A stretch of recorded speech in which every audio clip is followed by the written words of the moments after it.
हर हर महादेव। अपार धन संपदा देने वाला और मनोकामनाओं की पूर्ति करने वाला शिव तांडव स्तोत्र को हम हिंदी में सुनेंगे। भगवान शंकर के चरणों में ध्यान करते हुए हम शिव तांडव स्तोत्र को सुनते हैं। उनके बालों से बहने वाले जल से उनका कंठ पवित्र है और उनके गले में सांप है जो हार की तरह लटका है और डमरू से डमट डमट की ध्वनि निकल रही है। भगवान शिव शुभ तांडव नृत्य कर रहे हैं। वे हम सबको संपदा प्रदान करे। मेरी शिव में गहरी रुचि है, जिनका सिर अलौकिक गंगा नदी की बहती लहरों की धाराओं से सुशोभित है, जो उनकी बालों की उलझी जटाओं की गहराई में उमड़ रही है, जिनके मस्तक की सतह पर चमकदार अग्नि प्रज्वलित है और जो अपने सिर पर अर्धचंद्र का आभूषण पहनते हैं। मेरा मन भगवान शिव में अपनी खुशी खोजे। अद्भुत ब्रह्मांड के सारे प्राणी जिनके मन में मौजूद है, जिनकी अर्धांगिनी पर्वतराज की पुत्री पार्वती है, जो अपनी करुणा दृष्टि से असाधारण आपदा को नियंत्रित करते हैं, जो सर्वत्र व्याप्त है, जो दिव्य लोकों को अपनी पोशाक की तरह धारण करते हैं।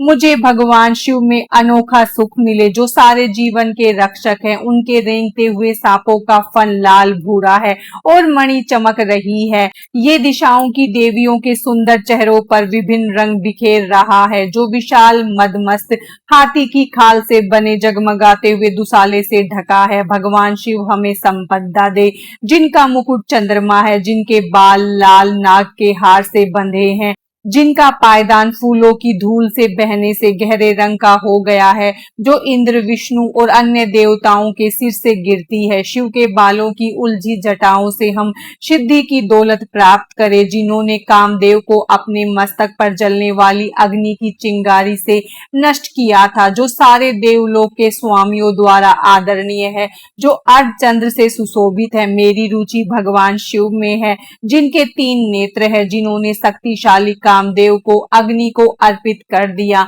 उनके भीषण मस्तक की सतह डगट डगट की ध्वनि से जलती है। वे ही एकमात्र कलाकार हैं, जो पर्वतराज की पुत्री पार्वती के स्तन की नोक पर सजावटी रेखा खींचने में निपुण है। भगवान शिव हमें संपदा दे। वे ही पूरे संसार का भार उठाते हैं, जिनकी शोभा चंद्रमा है, जिनके पास अलौकिक गंगा नदी है, जिनकी गर्दन गला बादलों की परतों से ढकी अमावस्या की अर्धरात्रि की तरह काली है। मैं भगवान शिव की प्रार्थना करता हूँ, जिनका कंठ मंदिरों की चमक से बंधा है, पूरे खिले नीले कमल के फूलों की गरिमा से लटकता हुआ, जो ब्रह्मांड की काली मां सा दिखता है, जो कामदेव को मारने वाले हैं, जिन्होंने त्रिपुर का अंत किया, जिन्होंने सांसारिक जीवन के बंधनों को नष्ट किया, जिन्होंने बलि का अंत किया, जिन्होंने अंधक दैत्य का विनाश किया, जो हाथियों को मारने वाले हैं, जिन्होंने मृत्यु के देवता यम को पराजित किया। मैं भगवान शिव की प्रार्थना करता हूँ, जिनके चारों ओर मधुमक्खियां उड़ती रहती हैं, शुभ कदम के फूलों के सुंदर गुच्छे से आने वाली शहद की मधुर सुगंध के कारण, जो कामदेव को मारने वाले हैं, जिन्होंने त्रिपुर का अंत किया, जिन्होंने सांसारिक जीवन के बंधनों को नष्ट किया, जिन्होंने बलि का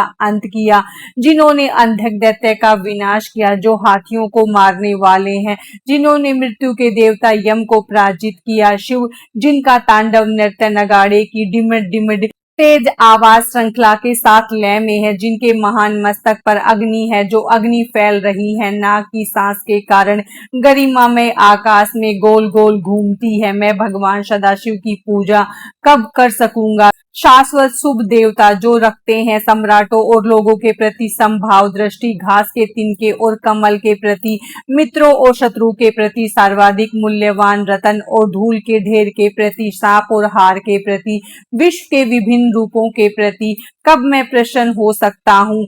अलौकिक नदी गंगा के निकट गुफा में रहते हुए, अपने हाथों को हर समय बांधकर अपने सिर पर रखे हुए, अपने दूषित विचारों को धोकर दूर करके शिव मंत्र को बोलते हुए, महान मस्तक और जीवंत नेत्रों वाले भगवान को समर्पित इस स्तोत्र को जो भी पढ़ता है, याद करता है और सुनता है, वह सदैव के लिए पवित्र हो जाता है और महान गुरु शिव की भक्ति पाता है।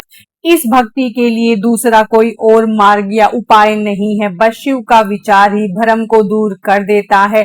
शिव तांडव स्तोत्र संपूर्ण हुआ। हर हर महादेव।